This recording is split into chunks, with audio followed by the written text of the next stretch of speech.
अंग्रेज़ों ने कभी हमारे कृषि क्षेत्र को बढ़ावा देने की कोशिश नहीं की। 1947 के बाद लगभग 1960 तक भारत को भारी अनाज की समस्या से जूझना पड़ा और अब हमारे लिए कृषि क्षेत्र को महत्व देना अनिवार्य हो गया था।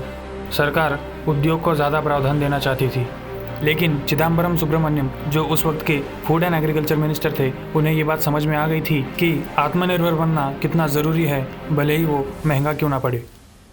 आइए इस वीडियो में जानते हैं भारत के एग्रीकल्चर के बारे में कि आज़ादी के समय से आज तक हमारे कृषि क्षेत्र में कौन से बदलाव हुए, वो कौन सी चीज़ें थी जहां हमसे गलतियां हुई और वो कौन सी चीज़ें थी जो हमारे लिए बहुत फायदेमंद साबित हुई और भविष्य में हमें किन बातों पर ध्यान देने की ज़रूरत पड़ेगी। हमारे देश को पहले से ही कृषि प्रधान देश कहा जाता है। हमारे यहाँ ज़्यादातर आबादी का मुख्य उद्योग खेती हुआ करता था और ज़्यादातर आबादी अपना पेट पालने के लिए खेती ही करती थी। हमारे यहाँ खेती करने के लिए कोई आधुनिक पद्धतियों का इस्तेमाल नहीं किया जाता था और आज़ादी के पहले अंग्रेज शासकों ने भी कभी इस चीज़ पर ध्यान नहीं दिया। वो हमारे लोगों को बस श्रमिक की तरह इस्तेमाल करना चाहते थे और हमारे यहाँ जो मसालों का उत्पादन होता था उसे ब्रिटेन ले जाते थे। अंग्रेज़ों ने कभी हमारे कृषि क्षेत्र को बढ़ावा देने की कोशिश नहीं की। खेती करने के लिए हमारे यहाँ आधुनिक उपकरणों का इस्तेमाल नहीं होता था और खेती पूरी तरह से बारिश पर निर्भर थी। 1947 के बाद लगभग 1960 तक भारत को भारी अनाज की समस्या से जूझना पड़ा और अब हमारे लिए कृषि क्षेत्र को महत्व देना अनिवार्य हो गया था। इसके बाद भारत में खेती करने की पद्धतियों में कई सारे बदलाव किए गए। 1959 में आइशर मोटर्स ने भारत में पहली बार पूरी तरह से इंडिजीनियसली असेंबल्ड ट्रैक्टर बनाए। तो क्योंकि इस समय भारत में अनाज की गंभीर समस्या थी, हमें हरित क्रांति की ज़रूरत पड़ गई। 1960 के दशक में भारत में हरित क्रांति हुई और इस दौरान गेहूं और चावल की पैदावार बढ़ाने की कोशिश की गई। आज़ादी के बाद अनाज की कमी की समस्या का एक कारण ये भी था कि इस क्षेत्र पर सरकार ने उतना ध्यान नहीं दिया। सरकार उद्योग को ज़्यादा प्रावधान देना चाहती थी।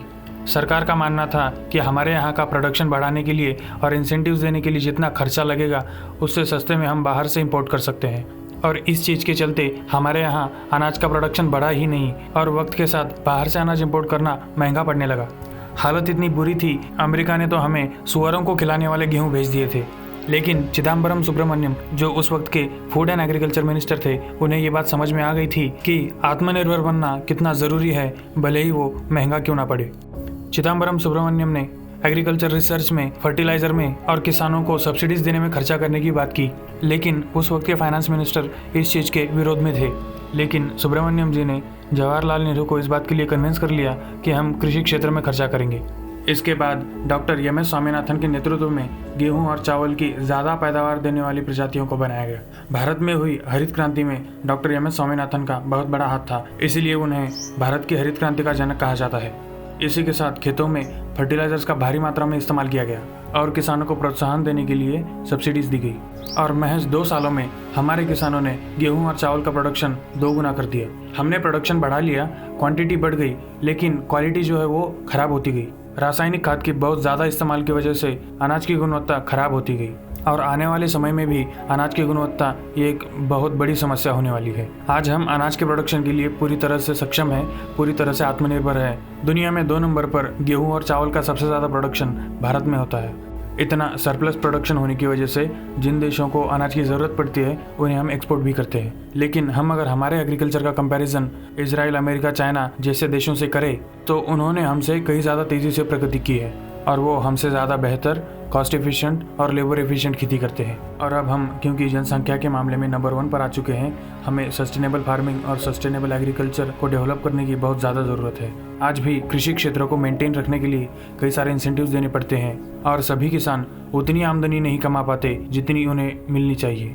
कुछ जागरूक किसान और अब तो इंजीनियर्स और IIT ग्रेजुएट्स भी आधुनिक खेती करके किसी कॉर्पोरेट जॉब से ज़्यादा कमा रहे हैं। आने वाले समय में सभी को अनाज की गिरती हुई गुणवत्ता और अनाज की कमी का सामना करना पड़ सकता है और प्राथमिक रूप से वो देश जो फूड एंड एग्रीकल्चर में आत्मनिर्भर नहीं है।